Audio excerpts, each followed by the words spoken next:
G'day, Pittsburgh Steeler fans, and welcome to another episode of Steelers Touchdown Under on one of your favorite podcasts, Behind the Steeler Curtain. My name's Mark Davison, and today we have who do we have sitting next to me, or across from over the pond? G'day, Bad. What's going on, mate?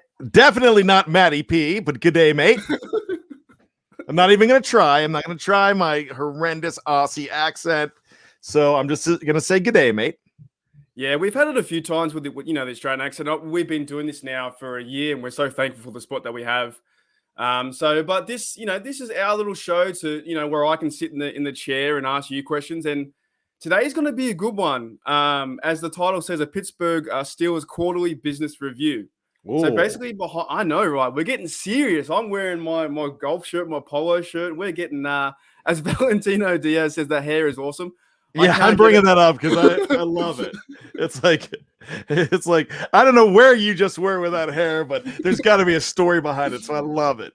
I still can't get a haircut just yet. We're going through some really funny times, and we don't want to talk about that. But we want to talk about the Steelers Pittsburgh quarterly business review.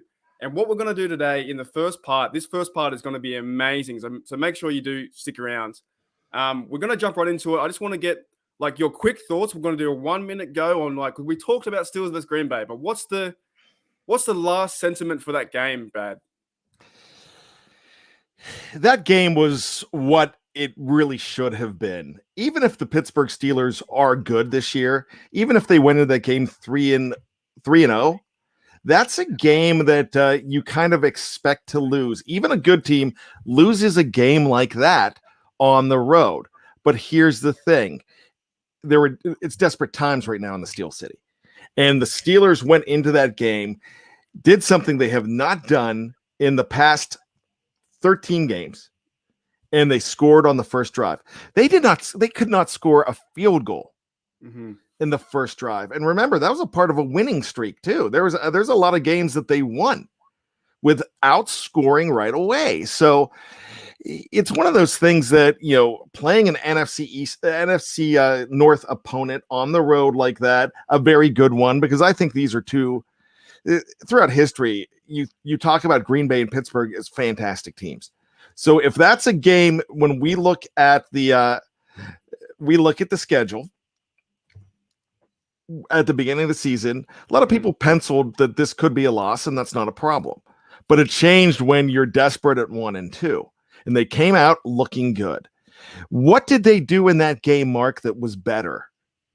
The offensive line, while not great, was elevated. It looked better. It looked like it's starting to come together. Then you throw in the fact that when the offensive line's doing better, Naji Harris is able to run a little bit better. He averaged 4.1 yards per carry in that game. And he could have, and he had 15 carries, which was a lot for him. He should have had so much more. But I'm going to get to that in a second. But what I'm saying about this is Ben Roethlisberger, when Naji Harris is running the ball better, he throws better. And look at the fact what they did in that first drive. They were able to mix it up. And when you go ahead and mix it up, you're going to be doing so much better. So here's the problem, though. Ben threw some bad balls, and that's on Ben. Ben threw the bad balls. They weren't bad routes. I talked to Coach KT Smith, who I respect greatly. He's like, yeah, those were bad balls. But Ben was looking better in a lot of situations. So you can see where things are getting better, because that first drive was really nice. But you've got to do more of that. What it came down to in this game was the block kick. Oh, yeah. That wasn't. So Jesse James caught that ball. Joe Hayden, 3 words on his Twitter: I wasn't offsides. And that's it. Now, do the Steelers win definitively and definitely win if they go ahead and get that lead? No, I mean, it's not guaranteed. And I'm not saying that cost them the game. But what that cost them, Marky D, was this. That cost them the ability to run the ball more, because the running game was gone in the second half, and they would have had more opportunities to run instead of having to pass. Ben Roethlisberger set a really weird record that has never happened in the history of the NFL. And it's simple. It's this. He is the first quarterback in history to complete 2 passes on 4th down and not move the chains. Really? Yes, he turned him over on downs both times. And I've never seen that. Nobody's ever seen that happen because it's never happened. So was that a winnable game? Yes, I think they've all been winnable games. Maybe the Cincinnati game was their worst performance, but there were opportunities to win that game.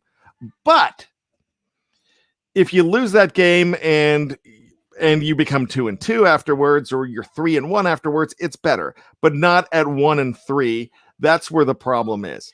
They've got a very interesting schedule the next 2 weeks where it could be turned around if they can get things right, Mark, because now you don't know who the quarterback is tomorrow. You don't know whether it's going to be Teddy Bridgewater, and you don't know if it's going to be Drew Lock. And I know I'm talking way too much, and I apologize, but I'm really excited. No, it's fine. So here's the thing with that. Jeff Hartman said something interesting the other day. He said before he made his picks, he'd like to know who the quarterback was because it might hinge on that. I'm like, no, I don't care who the quarterback of the Denver Broncos is. I care about if the defense can get to that quarterback. Now, you would rather see Drew Lock because Teddy Bridgewater is better at holding onto the ball. And you could knock the ball out of Drew Lock's hands easier. But as far as everything else goes, as far as passing, I'm not afraid of either one. So it's going to be really exciting. Then the next week, you've got Seattle at home. And I'm so bummed because Seattle does not have 2 losses. Seattle has 3 losses. And I was rooting for them so hard. I wanted to say Seattle has 2 losses all next week. But now you have surgery to Russell Wilson. And Russell Wilson is what makes that machine go in Seattle. I've actually had that. What he's broken, he broke his tender in the finger. I don't know what it's called, but it's like the part of your finger that makes it move, right? I've actually cut that myself, and it does take 10 weeks. Okay. I was at the bar when I was serving drinks, and I smashed my finger, the schooner glass, into the bar tap, and it cut my I don't know what it's called. I can't remember what it's called, tender or something like that. And then basically what it does is you can't move your finger. So I was in I can't do it on air, but pretty much I had the rude finger standing up by itself. The rude finger. I had it in that stationary position like this, right? But the other finger. Or as Eli Manning would call it, the everyday finger. Yeah, I know. 2 of them. Am I allowed to do that if he can do that? No, you are not. All right. So yeah, it's a tough injury because there's so many different structures involving the hand and how it moves, right? And just moving that finger took me about another 4 weeks to actually get it moving because it didn't move. So that's going to be, it's a really tough injury on Russell Wilson. But I really want to get into this segment, Brian, because I'm going to put you on the hot spot, okay? I'm ready. Are you ready? This first part of the show is going to be Steelers quarterly business review. Now, imagine that I am the owner of the team, the Steelers team, and you're the coach. I'm going to put you under pressure. All right. Are you ready? Because I want answers. I want some answers. Okay. You want the truth. Can you handle the truth? I need something. Okay. So the first question, if I were to bring you into the boardroom and say, "Hey, Brian, mate, what is going on?" The first question is this 2021 Steelers team playing as a unit, and are you happy about that? I would actually say that they are playing as a unit, but I'm not happy with the way that they're playing. If that's a fair answer, because they are. This is not a selfish team. This is a team that I think is united. I think this is a team that plays for each other and feeds off of each other. I just think because of the offensive line situation that's a lot of why it's in flux. I feel like the injuries and the problems at corner is why it's in flux as well. And the defensive line's not the same without Tyson and without Stephon. Yeah, no, it's a good point with the D line there, the Alu and the Tuitt not being there as well. So for me, they're playing as a unit because that's what football teams do. I just want to see a bit more cohesion in that locker room. I'm not overly happy with the performance, what they're doing, though. If that makes I'm not sense. either. So let's, But I don't think there's discontent as far as I don't think there's problems. In fact, I kind of feel like it's them against the world. They just aren't ready to beat the world yet. It's not like you have an Antonio Brown that's causing factions in there or the Young Money crew. You don't have guys that are splitting this up. I would think that it's probably a pretty cohesive locker room. It's just not getting done on the field. And I can see them on the sidelines. I have no problem Juju throwing an iPad or whatever. I know it might have not been an iPad. I think Dave corrected me the other day and it said it was something different, but I don't have a problem him throwing his tablet. They're frustrated. Oh yeah. But you notice afterwards, nobody's throwing anybody under the bus. No, there's no real drama in the locker room. I just think that over these last 4 games that we've played, 1 and 3 now, we've had really good things beating the Bills. We've had some good things with the Raiders and the Bengals, some good there. And the first drive, like you talked about it, we had the 7 points in the first drive. We're just not putting everything together. But I do think in that game with the Green Bay, with a 1-minute spill, and I'll get into it in our awards too. I got a section on that. But basically, that field goal was ridiculous. I'll get back to that in about 20 minutes' time. But the second question to put you under pressure, Brian, because I'm the owner and you're the coach here. We need to figure this out. The Steelers. This is something that can't happen in any business. Our success rate. The Steelers are 0-5 on 4th down plays. How do you explain this, and where do we improve? The play calling is absolute garbage on 4th down. It is irreprehensible. And I think one of the problems is that Ben Roethlisberger, and I think this has been confirmed, that he's not given the ability to change the play. And if you can't call an audible in that situation, if that's what's happening, then I've got a problem with Matt Canada or whoever is saying that, Ben, you cannot improvise. When you've got a player that is so used to 18 years, man, you're seeing the field, you know what to see, you know what to do, and all of a sudden they're taking that ability. I kind of have a problem with that, but I don't know if that's the truth. And I worry a little bit that I don't want to jump way too far on Ben's side here and against Matt Canada, because we have seen it before. Matt Canada, Todd Haley, Bruce Arians, even Randy Fichtner. Ben didn't have that much of a problem with Bruce Arians, but Bruce Arians let him do his thing. When you don't let Ben do your thing, you have some problems there. So I don't know really who's to blame. I'd have to investigate so much more, but don't throw behind the line of scrimmage on 4th down. Right. You've got the guy, man, gosh, look who you have. You have Chase Claypool. Now, he wasn't there last week. I get it. You've got a big Chase Claypool. You've got a 6'8" Pat Freiermuth. You've got a pretty large Eric Ebron. You even have Juju, who's not big, but my gosh, Juju, he can get 4 yards just like that any day of the week and twice on Sundays. Yeah, well, that's the answer I wanted. Is a passionate answer, and you've got to go and relay that to the team. If you're the coach and I'm asking, if I were asking Mike Tomlin these questions, that's the answer I want. I don't want routine plays routinely. As much as the Tomlinisms are kind of funny, there's a point where it's like Steelers are 0-5 on 4th down. We have to improve in that direction. You can't do what we've done the last few weeks. I do not complain too much about Mike Tomlin, and a lot of people probably think that I'm a Mike Tomlin apologist.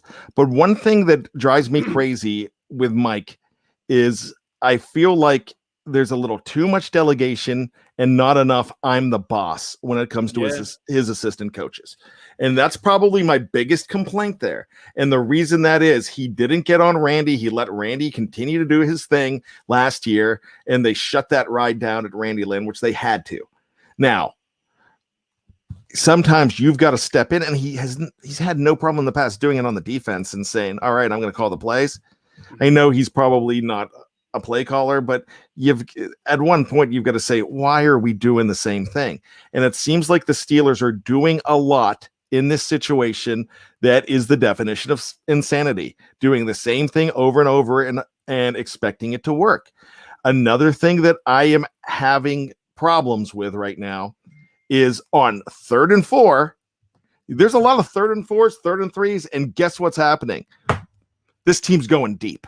You can't go deep all the time. Sometimes just get the first down, get a new set of downs. And it's almost like they've got to do that. I don't know who to blame, but all I know is I'm tired of seeing that. And that's the kind of stuff that if I'm the head coach, you don't have to reinvent a wheel. You just have to adjust that wheel a little bit. We gotta do something. Something's got to start to change. And how many times, we love our team. Everyone in this live chat all around the world, the audio, Snowman, Mark Tobin, Steelers Freak, Aaron Butler loves the Ravens. But yeah, you know what? And we've kind of got this tradition, and it's no offense to Aaron, but I don't want to hear it. So he's in timeout. Fair enough. And that's an executive decision. You got to make these calls. You have to do it. And these are the things we're not doing with our Steelers. So I want to move into number 3 in this business review, the QBR. I wanted to choose a player. I was going to choose a player at random, but I'm going to choose a player who's a standout, and I want to see how he can change the game. So for an employee review, what are your thoughts on Naji Harris during his 4 games, and how can Naji get better? Here's the thing about Naji Harris. This guy, man, he looks like he's even saying, I got to get better. He's looking dejected here. He's the kind of guy here that he wants to work. We saw that in minicamp where they're saying, man, I don't know. You don't have to stay here. I mean, you don't have to go home, but you can't stay here. And that's basically what they said with this guy. Naji Harris, the thing about him, he does not have the line to go behind. Now, is he playing the perfect game? No, he's making he's not finding the right holes either all of the time, 100% of the time, but most of it's not his fault. But here's the thing that I love about him. He's taking a 4-yard loss and making it a 1-yard game a lot of the time. Yeah. Just imagine, and just imagine when Naji, he's playing so aggressive as he is, but just imagine when he gets behind a really good offensive line, where they start to really be playing as a team unit, and we can, I don't know, I really want to see what can happen with Willie Parker days, or when Mendenhall started to run the ball really strong. Naji is playing such aggressive football and passionate football. He's still a rookie. You can't put everything on this guy. That's what I think. Like, we can't put everything on him. So, I do want to say something though. One of the problems with Naji Harris is that you can't put everything on him. And when you bring a guy like Benny Snell Jr. in, you might as well just say, okay, we're going to punt, because he has done nothing this year whatsoever. You have Kalen Ballage that used him last week, and guess what happened? He actually converted a third and short. He's a very good player. Kalen Ballage is. I really think with Ant Mac possibly coming back in the next 3 weeks, that it's call Bed Bath & Beyond, because it might be curtains for Benny Snell Jr. I don't think we have Bed Bath & Beyond in Australia. You don't? Have you ever heard of Bed Bath & Beyond? Yeah, I saw it in that movie with Sandler. Will Ferrell too. Was it? There was one where he goes into him and he can stop time with the remote. That's a clip. Yeah, I believe. He goes into some reason he goes into there, goes to the back of the store, he gets a remote, and then they can change time. So if I ever go over there again, maybe I can find my own remote and go back in time. All right, I got number 4. We're going through these very quickly. I have to get this done real fast. Number 4, the Steelers coach, Mr. Kennedy. He's new here, right? He's new in his organization, pretty much. He doesn't seem to be adjusting very well to their environment. What do the Steelers need to do for Kennedy to excel? How do we help him in this new workplace? I don't have that answer. I could make something up that might sound clever, but because I don't know, I'm not in that locker room, and we don't know what the true problem is. But if I would say one thing, and something that we were harping on the other day, get him on the sidelines. And I know that now. Coach Smith, KT Smith, who I do the preview with, he is a fantastic football coach, and he might disagree with me on this, and I have no problem that he does, because he knows more than I do about X's and O's. But I really think what he says, that all offensive coordinators should be up above. But I think with Ben Roethlisberger, I don't want him talking to Josh Dobbs on the sideline as much as the offensive coordinator, and I want them to be working out. But the reason I say that, I really do not know how to fix this situation, because I don't know. Is Ben not listening to him? Is he trying to do too much with the wrong quarterback in his system? Usually he's able to take his system and work it towards a quarterback, but this is a square peg going into a round hole, the system and Ben. So that's really what I'm saying here. This is a tough one. I think Matt Canada is going to be fine. I don't know it sounds like he's making these play calls, and I'm contradicting myself a little bit from what I said earlier, but these play calls I don't love. But is Ben calling plays? We don't know both sides of the story, so I need to find a whole lot more.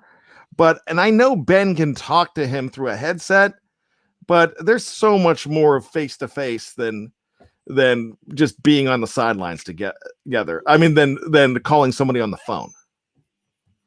We just need something, with Canada. We just need some. I don't know. We need some first downs. We need something positive that happens, in succession, like first down and some plays that aren't like generic Eric and like, we're going to throw to the receiver on the outside. He gets done, fourth down plays. Big Ben's not going to need time. We really, at this point with Canada, I just think maybe a change up, bring him down to the sidelines might help this Steelers team. So we'll move into the last question, Brian, for this segment in the QBR. And the biggest question, if I was the owner and you were the coach, how do we do you believe that the Pittsburgh Steelers, our team, can turn it around? And you're also on mute, but do you believe the Steelers can turn it around? I know I was on mute. I had a dog in the background, so I had my finger on the trigger, so I was ready. Not my first rodeo here, Marky D. Even though I've been caught without it before. Look, yeah, this could be turned around. Consistency and cohesiveness on the offensive line is going to be a big thing, and you're not going to get it again this week, because you might get Zach Banner back this week. You have two rookies on there. Those rookies, if you continue to keep both of them in, which I think Kendrick Green is there for the long haul, but I really think that with Zach Banner possibly coming back, it's going to get better. And I think if it's not Zach Banner and it's Joe Haig this week, I actually think it's going to get better. The running game will get better, and that's what you're looking for. What I'm worried about is the left tackle position, and it's not Dan Moore Jr. as much. I'm just afraid they're going to go back to the old ways and put Chucky Jacoby back. Not Chucky. My gosh, Chucky Jacoby played 15 years ago. Let me rephrase that. I'm afraid they're going to put Chuks Okorafor in there. Same initials, Chucky, Jacoby, Chuks Okorafor, CO. But I'm afraid that that's what they're going to do. And I just think, I'm sure he's a wonderful guy. I just don't think he is anything more than a backup offensive lineman, and that's Chukwuma Okorafor. So I think it's going to get better. I think once that line starts to gel more, that even within the quarterback situation, I think could be fine. He still needs to hit some more of he needs to hit Juju on those plays. But I think it's going to be fine if the offensive line gets rectified, because the offensive line allows you to do more play action pass. It allows you to get the running game going. It allows you to give Ben more time as well. So with that, I think it could get better. The defense, once it gets everybody back on defense, Cam Sutton's out this week. It's a problem. Once that happens, they're going to be in better shape as well. So I'm not the guy that's delusional here, but I'm a guy that's watched this team start 1-3 before.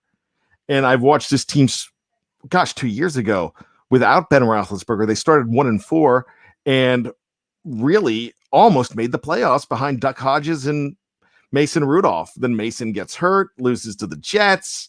They lay an egg against Buffalo in the famous Dave Schofield, Brian Anthony Davis spooning game. And then they run into Baltimore. I mean, were they going to do anything in the playoffs? No, but you still want to. They were that close with that team. I actually think this is a better team than it was 2 years ago. I've always wanted to do this bad. Playoffs. That's a regular thing. That's hurt my throat there. I've sounded like a bird. That in practice. We're talking practice. Talking about practice. Hey, well, that wraps up our meeting. Not the show, not the end of part one, but our meeting. And I appreciate all those answers that needed to be said. Am I being retained? Is my question. You're the owner. I'm the coach. Well, I get to stay. I mean, if Denver wins, then you're coming back to the boardroom, and we're going to have another 2-minute discussion, and I think you're out. But hey, look, that was good. So let's move into our Ironheart Awards. Me and Matty are doing. I'm going to put you on the spot again. And we'll just do it very fast of the last week's game. So basically the premise is we have like 3 stars, 2 stars, and 1 star for the best players. And then we go into the Manly Award, the coach, and the dunce. So who would be your 3-point player from last week? Who was the best person versus Green Bay? Oh my goodness. I was not absolutely ready for this, but I'm going to have to say, you know what? I'm not going to go with that guy. I'm going to go with Deontay Johnson. Right. Okay. Yeah, I thought he was back. I still don't think he's 100%, but I really think he's Ben's go-to guy. That beautiful pass and that 45-yard touchdown, I will take that. So I'm going to go ahead and give him 3 points this week. Well, that's interesting because he's part of one of my awards, but he isn't part of my 3. My 3 this week is still Naji. Naji, we talked about him way too much. Give that guy a chance. Give that guy a better line. He can beat the linebacker. He's missing like 28 tackles or something, like something missed in the NFL. He's missed the first time. Oh, he's leading. Times. Yes. He's the league leader. And he still has less yards than Derrick Henry and all those guys. So he's my 3. Who would be your second player, your 2 points, your 2 stars in the Green Bay game? I could have gone with this guy as my 3-star player, but I'm not. And it's TJ Watt. Yes, he had 2 sacks, but really, you're not going. Gosh, this is like that ugly girl you meet at the bar at 2 a.m. TJ Watt is not going to put any of these sacks in his highlight reel. When the voters do not want to look at these sacks, he still got them, but the voters don't want to look at these 2 sacks because they do not define what he could do. But I still think he had a fantastic game. I think he changes things on that defense. So I'm going to go with him as my number 2. I love your pick of Naji Harris, though. The thing is, bad at those bars, all the girls have feelings, and we need to accommodate that. Oh yeah, and we do. You and I gel on that. But Mark, are you going to write about that in your Christmas card? Are you going to brag to your friends about it? No, it's close to my heart, and some of these experiences I've had in some of these bars over in America. My number 2 is Arthur Millette. I had to bring him up this week. And the thing is, he only made 2 tackles, I believe, for behind the sticks. But you know what I see with Arthur Millette so far when he's in the game? He plays with passion. I have seen when he knocks someone out, he's getting up and he's ready to go. He's maybe not the game changer just yet, but like the 2 tackles from behind the line of scrimmage, we need some of that because we aren't getting behind that scrimmage. We're not good at putting the running backs in the backfield there. So, would you agree with that with Arthur Millette, or is that punching above the weight? No, I have no problem with that because that's a guy that we've got to pay attention to. And I haven't been submitting stuff into your awards. I was about to one day and I couldn't find him. I wanted Spillane in week 2 and he wasn't on there. And I'm like, then I just forgot. Then I completely forgot about it. But I like that. I think that's the spirit of this award is a guy like Arthur Millette. I'm glad that's a good signing. 100%. And who would be your number 1 point, your 1 star to the Steelers versus Green Bay? I would have to say that I like Harris, but I'm not going to do that. I'm going to see Minka in that game. I'm giving Minka the touchdown in my mind. If PFF could give Ben Roethlisberger an interception against Buffalo that he didn't get, I could give Minka that block and that touchdown, and Joe Hayden that block. I can go ahead and give them that. So, in my mind, I think Minka is having a fantastic season. He's really showing up as a big guy, and I think he's shown up even more after TJ got paid. Well, I agree. Minka's doing really well, and he's part of my other awards coming up. My number 1 point is TJ Watt. We talked about him. He got the 2 sacks, but he's just a presence in that defense. Next, for the Manly Award, the bad. Who would be the player that smashed someone, that stood up, that grabbed the bull by the horns in this game? Who's that player? You know what? I'm actually I want to say Cam every single time. I would go ahead and say, dare I say Devin Bush this week? Really? I thought Devin Bush was tough in that game. I want to say Cam Hayward every single week. I mean, you should call it the Cam Hayward Award, really. Well, yeah. But I thought Devin Bush made a presence. Was actually a presence in that game. A lot of people are down on Devin Bush. I'm not. Yeah. Well, mine this week is a guy you just talked about before, is Minka. Now, within the block field goal, that should have been a thing for a guy to go and do that, and he was onside. We all know he was onside. He's my man. I don't care if they called it back, which is one of the worst calls in history. You don't throw that flag. Even Dave said, you don't throw that flag. You just don't do it. There's no way you do that. Minka with the block field goal is my Manly guy. Pushing to the last 2, bad.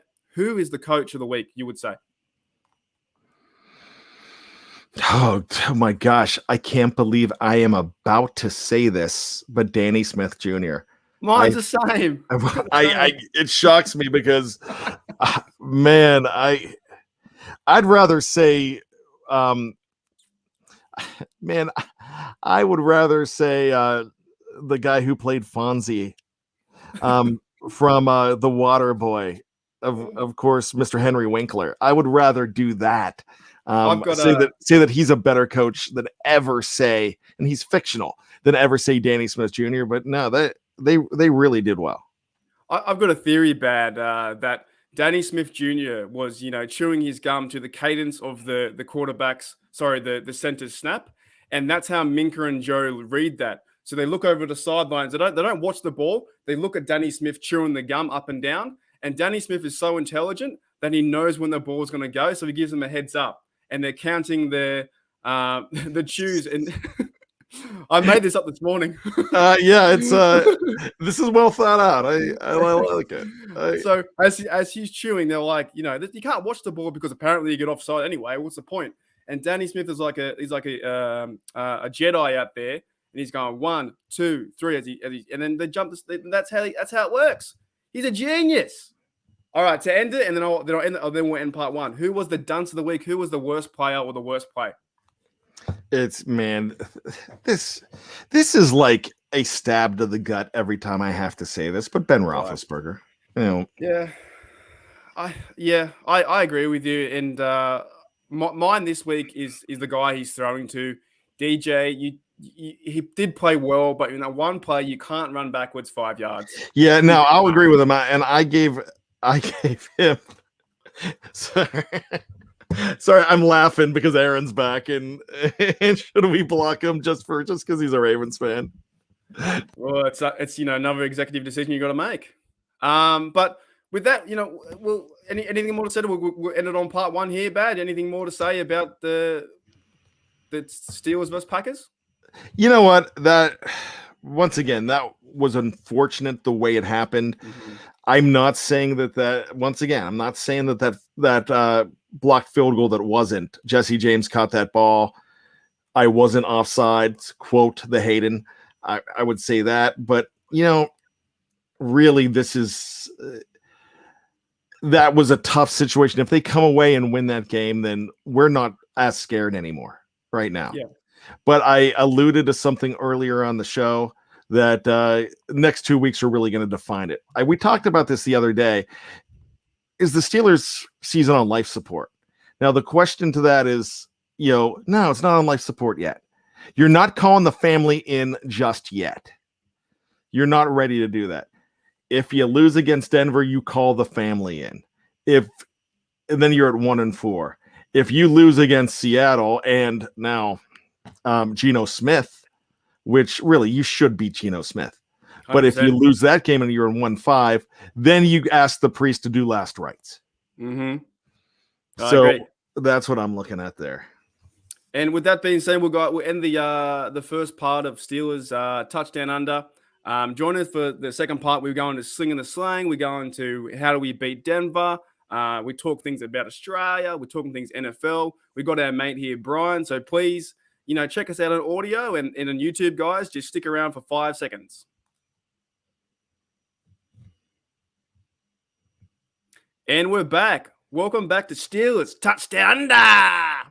Now, Bad, I always say, do you want to have a go at saying that, or is it? Oh yeah, I. You know what? Each one of us, Dave Schofield says that he's done it. Dave Schofield's kids have done it. Jeff Hartman's kids have done it. My kids have done it when they've heard it. I want to do it because I've been walking down the hall going, touchdown under. Well, that's not bad. That's all right. Yeah, but no one. Peverell. I mean, my gosh, Peverell is. Oh yeah. I mean, he's the king of it. He my wife will be listening to me after you get done, and I'm going ahead and putting the music behind the show, and she has to hear touchdown under 7 times, like while I'm trying to get the music just perfect. And she just laughs every time because she's like, there you go. Matty does a pretty good job with that. He really, puts the under on. This maybe during the season when we start winning again, I'll bring out my real Australian accent, and that gets quite deep. That would be when the 52 people listening right now and the audio guys, you have no idea what I'm saying. And I appreciate you for listening to me right now because, sometimes I've been over to America and I've asked a question and they just nod at me and go, okay. They don't really pay attention or know what's going on. So that hurts my little feelings sometimes when I would say something and then they just go, all right, mate, it's that way or this way. But what I want to bring up, before we start singing the slang, I want to bring up the GT show here. He says you should check out the post-game show after the Steelers with Behind the Steel Curtain. Would you agree with that, Bad? Absolutely. You know what? We are in this together, and you were a fan. I love Owen David from across the pond. He's like, hey, give us a job. Hey, we've done it before. We've done it with you. I want to check out the GT show.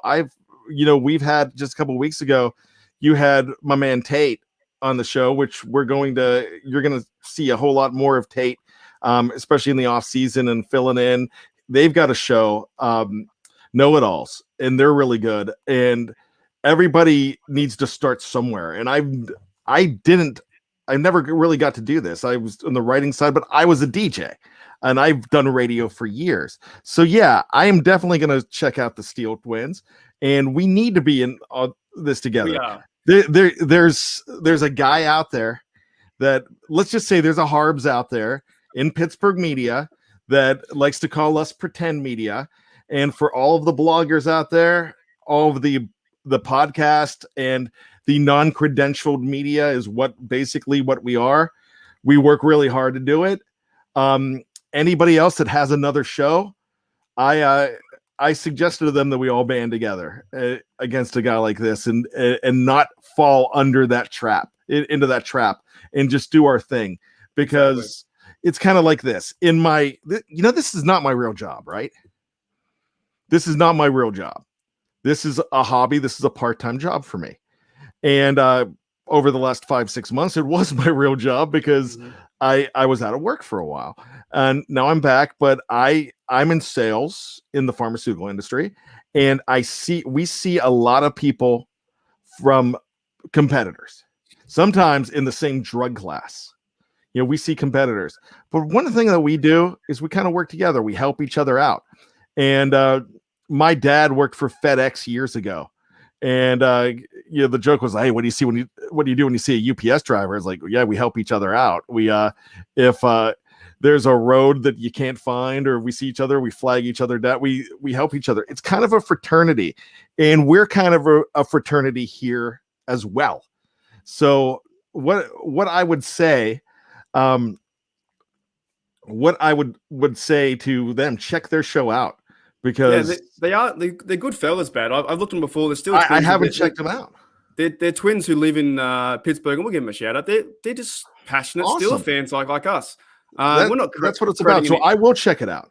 Yeah, we're not creating any division. Like they're doing really well on YouTube and their audio platform, and they're really passionate. I'll put it that way. If you watch any of their shows, there's a lot of swearing, there's a lot of this, there's a lot of that.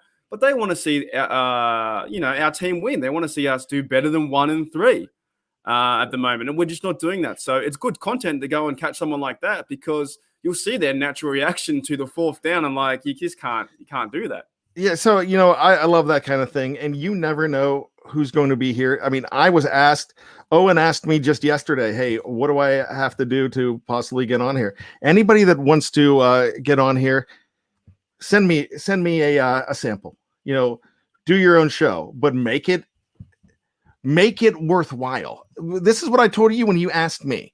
Mm-hmm. Make it unique. Don't just say, okay, the crux of our show is we're going to talk about the Steelers.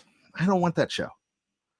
The reason I don't want that show is because we want to give you a reason to tune into a specific show. If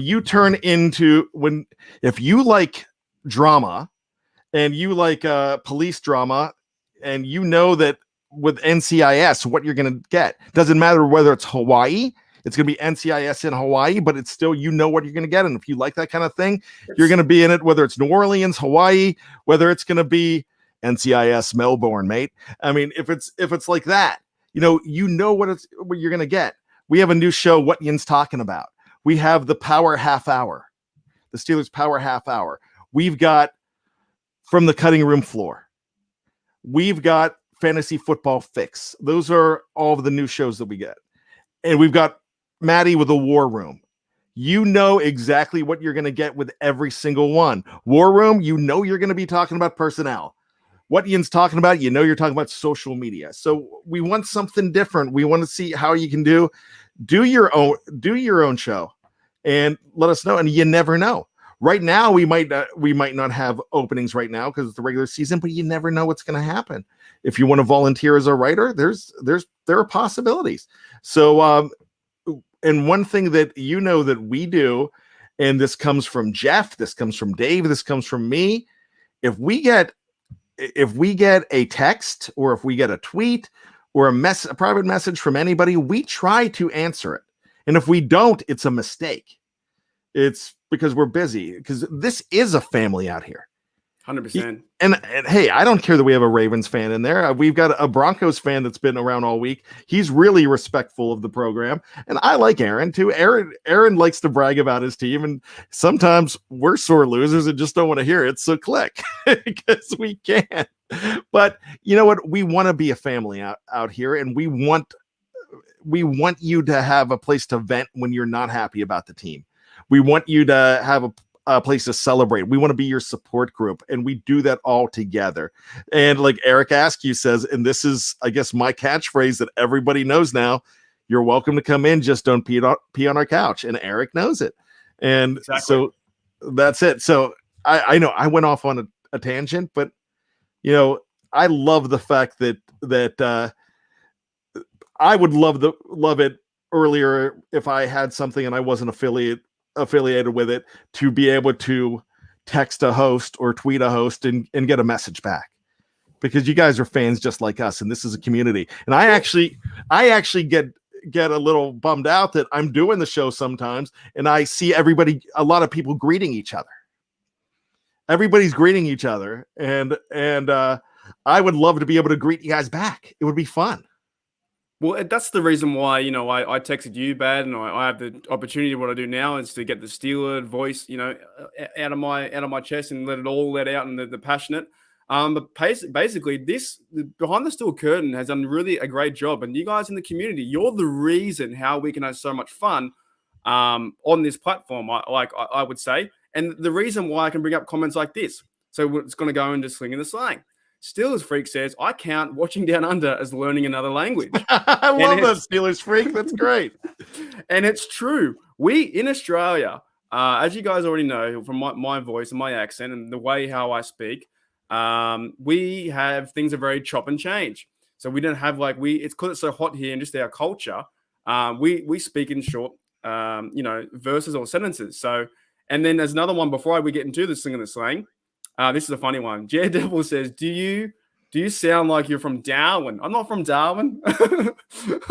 Darwin's all the way up top. Darwin's all the way in the Northern Territory, and it's really hot. That's where they have the rainforests and the crocodiles and stuff like that through the river. I'm on the coast. I'm like a Central Coast bogan. Like I'm between Sydney and Newcastle, of two big cities, and we're forming into a little city ourselves. But we still have that coasty vibe. Which with this more of my like Australiano accent comes across, like the more that Cockney accent, which we'll get into now. I've got a few words for you, Bad. Are you ready for Slinging the Slang? Yeah. So the first one. Before we do that, can we do this real quick so we don't lose it? Oh, yep. Snowman gives us $5. Take it, Mark. If anybody has anything to say about the BTSC family and fans, they need to come talk to me. 100%, man. I love it. Hey, not everybody's going to love us, and I'm fine with that. A lot of our YouTube comments, somebody hauls off on me at least once a week, and I have no problem with that. But Snowman's going to take care of them for me. So we have a Darwin in the what? We have a Darwin in the light. That's Darwin Nolan.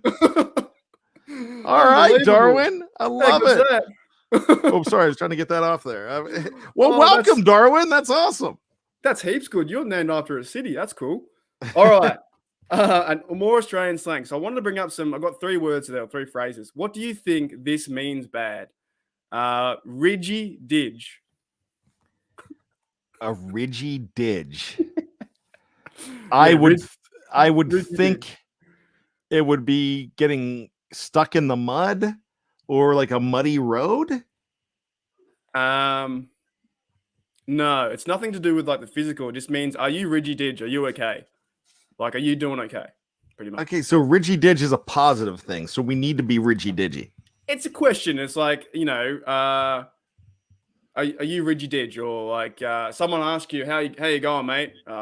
Ridgy didge, So if this was Happy Days, which I don't even know if you know what that is, but if it was Arthur Fonzarelli, the Fonz, instead of saying "a" and cool, he'd be like Ridgy Didge. Yeah, something like that. It just means it's like an honest way of saying, and that's really, really Australiana. It's like a bogan slang. Like you'd say that for one word out in the country, out in the sticks, driving your ute or your car. And how's everything going? Ridgy Didge. It's just that easy way of saying it. But we have so many things like that. I've used this one before, but I wanted to bring it up again because it's so relevant right now with our Steelers. What do you reckon pull your head in means? Well, wait, could you say that again? I've got a dog barking in the background. You need to pull the dog's head in. What do you mean pull your head in? Pull your head in? Yeah. Come here a second. Pull your head in. Come here a second. Yeah, it pretty much means like in Australia, this means what we're doing with our Steelers right now as Brian, takes care of the dog there. But pull your head in for our Steelers. We're 1-3. We have to do something. We've got to man up, show up, and just pull your head in. Go and do your job. Go and do something. Like it's just we've used it before, and I hate to keep using these slangs because it's like, how do we need to keep reminding everyone in our Steelers team to pull your head in? Get your head out of the clouds. Yeah, get your head in the game. Yeah. Yeah. That's because we use that over here. Get your head in the game. Pretty much. Pull your head in. Okay, that works. And my last one for Slinging the Slang, and then we'll talk about the game for the last 10 minutes. What do you think? Like this, we've used it before. She'll be right. Are the Steelers right? She'll be right, or should we worry? Oh, you're muted, Brian. They're gonna be okay. I guess it isn't my first. It is my first rodeo. That's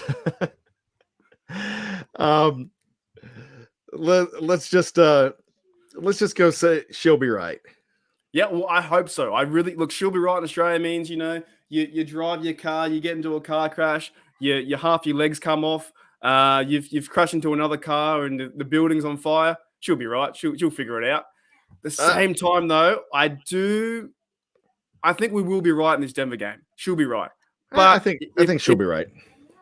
if we're not, it's so hard to keep saying she'll be right over and over and over to the point where we are 1-5. But got to fix this Denver game. Got to go in there. It's our home. We can't lose 3 in a row. It's been since 1980 or something, isn't it? 86, 1986. Man, Yeah, it can't happen. Our home needs to be something where we're twirling the terrible towels. We're getting loud. TJ off the edge. Highsmith, Cam, you name it. All those guys need to do something on this defense. They need to take care of the Broncos. And having that relaxed attitude of she'll be right just won't cut it at the moment if they do beat us 23-21. I know for yourself, it would be a hard time to see that. And for me, it's like, how do we go 1-4? We won the North last year and we're declining. So, holy dooly. Holy dooly indeed. Just quickly before we end the show, what's the one or two impacts that has to happen on the Steelers offense? What needs to happen for our victory? Open a hole, be able to do play action, get a lead. If they get a lead, they can do so much more. This coming from behind is a problem. Yeah. So right now it's a problem. They can come back and they can score points, but that's ultimately what they need to do, and mix up the play calling don't be so predictable on 3rd down and 4th down. It's almost like they know you're going to go deep. They almost know that what you're going to do on 4th down. I just like mix it up a bit. Yeah. Just decide that. And Just Me says, run. It's time to run the ball and do what you can to run, but you've got to be able to run, and that's a problem. And they have not been able to run. So if they can get that all together, that's a lot to get together. But I've seen this team come together before, and I really love the fact that they have a lot of heart. Sean Manahan says, find an intermediate passing game. That's huge too. You've got Pat Freiermuth. Start knowing that he's the guy that you've got to stop. Yeah, I think this is the game. You know what? This is a funny one to say, but no matter who the opponent is, I don't care if it's the Chiefs, the crazy Rams, they're going really well. Whoever the opponent is this week, it doesn't matter who they are. You just have to beat them. You've got Von Miller on the edge. You have a really good secondary in the defense.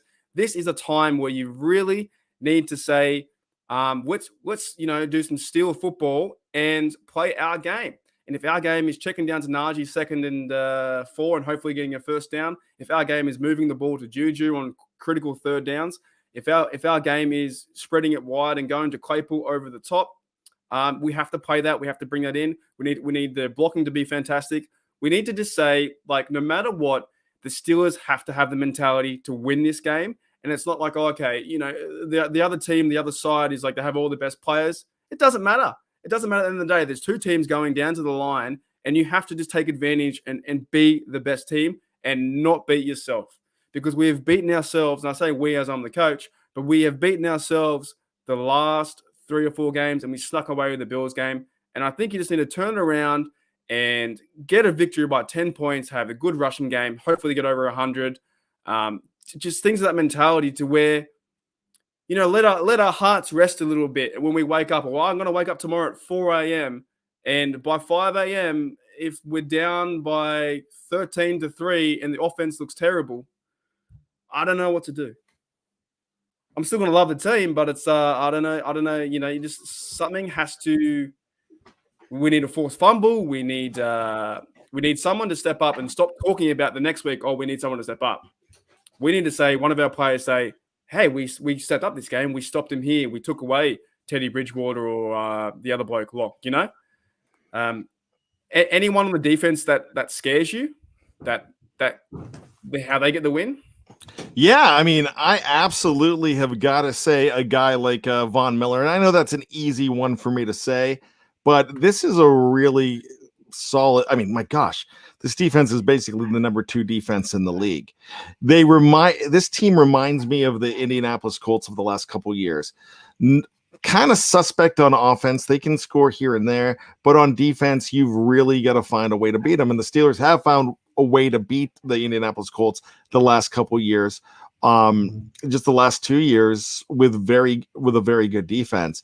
So really what I'm going to say here, Mark, is, Michael O'Malley said, don't live in your own fears. Just, come up with an innovative plan.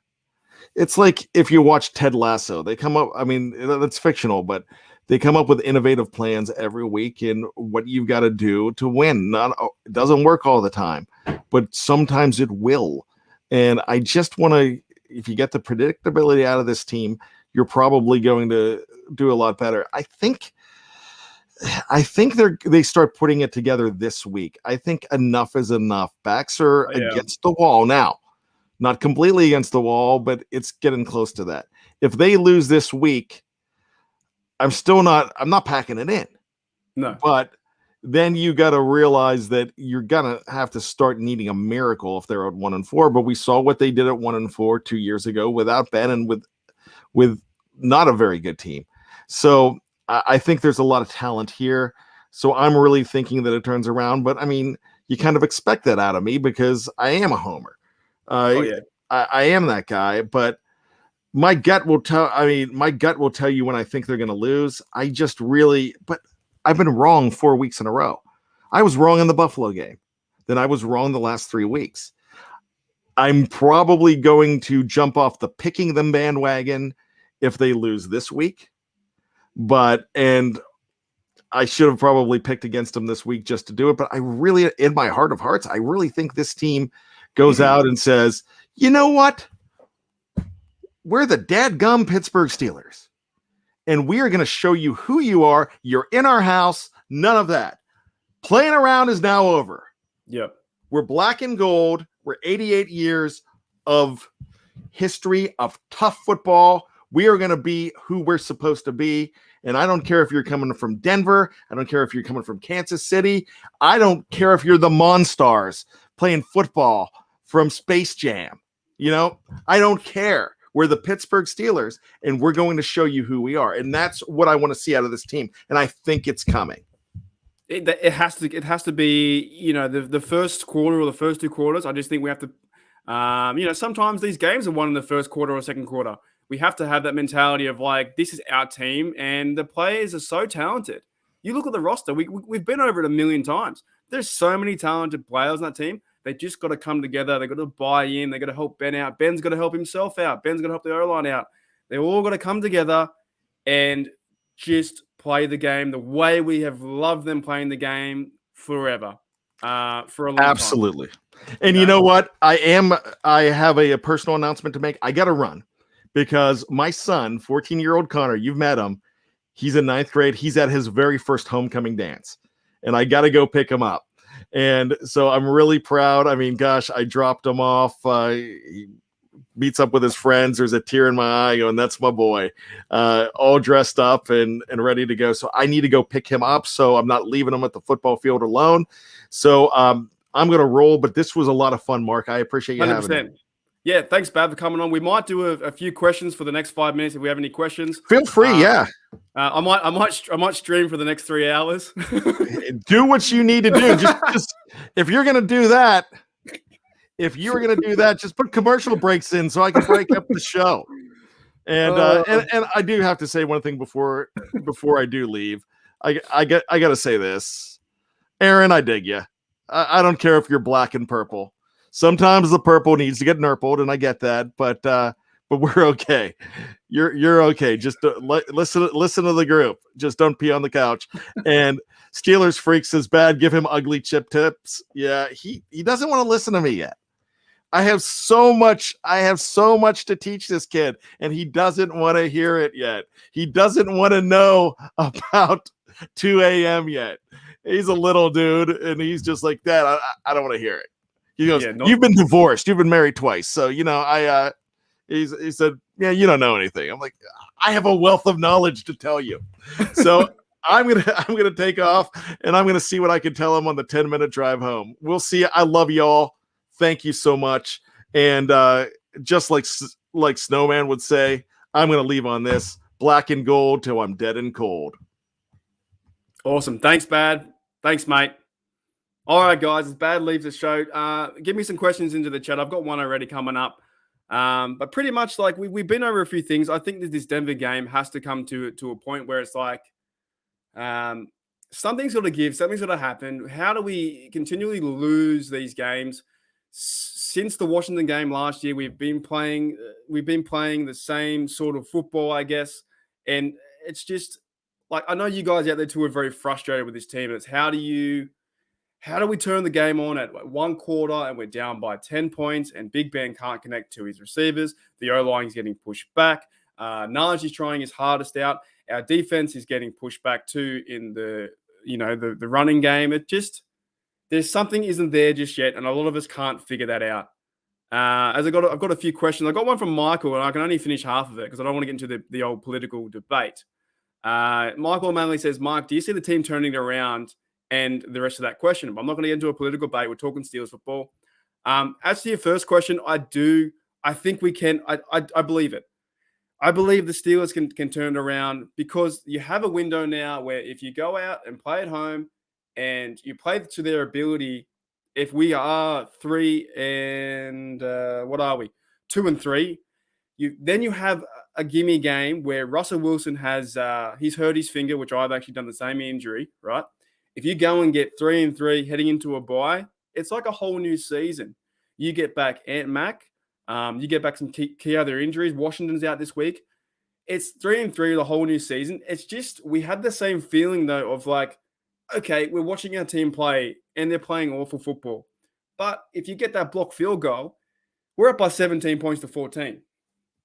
So, if we get that block field goal, it's a different universe, isn't it? Like we could come out, we could stop the Packers 17-14. We could run the ball more. We could maybe use Watt more.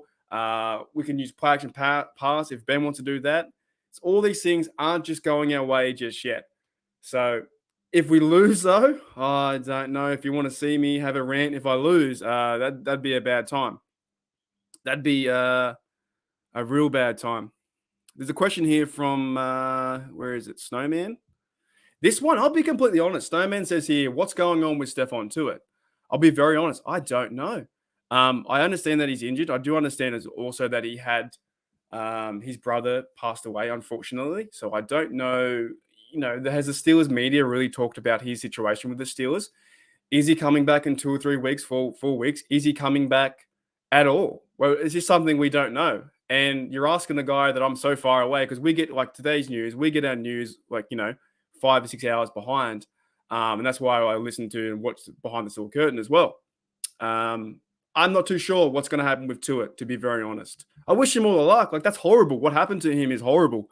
Losing a family member and then trying to go and play a football game, which, football is not life. It's a part of life, as Troy Polami says. Yeah, it's something, it's crazy. Have we got any more questions here? Here we go. One from Sean Manahan. Do we have any possibilities to return our D-line back to prominence? I hope so. But isn't it funny now with the key injury to Tyson Alualu? With his impact on the game, it's really showing. You watch some of these runs, and Cam Hayward can't do it all. Bugs is in there. Mondu's in there. Tyson Alualu was just a big unit, and he could take up 2 blockers, and he was a good run stopper. So him going down in week 1 has pushed the Steelers into a situation where we are 1 and 3 now, and the defense needs to change. This whole defense has changed. We're not having Cam Sutton out there this week. We're having the only real stapletons is Minka and Terrell in the backfield. Other than that, we've got who's that guy? Schobert's in there, Bush is in there. Everything seemed to change, but I think it does rely on, to a certain degree, it relies on TJ and Highsmith that need to, carry the load for the minute, and Cam's always going to be there. And this is the game what, Denver's coming into town, right? Denver's coming into town. Teddy Bridgewater, Drew Lock, whoever it is, I don't care. It's a statement game of saying, oh, we're not a great football team, but we're a good football team. And we can get back to winning winning performances. I might take one last question or wrap it up with my final thoughts and we'll call it a day.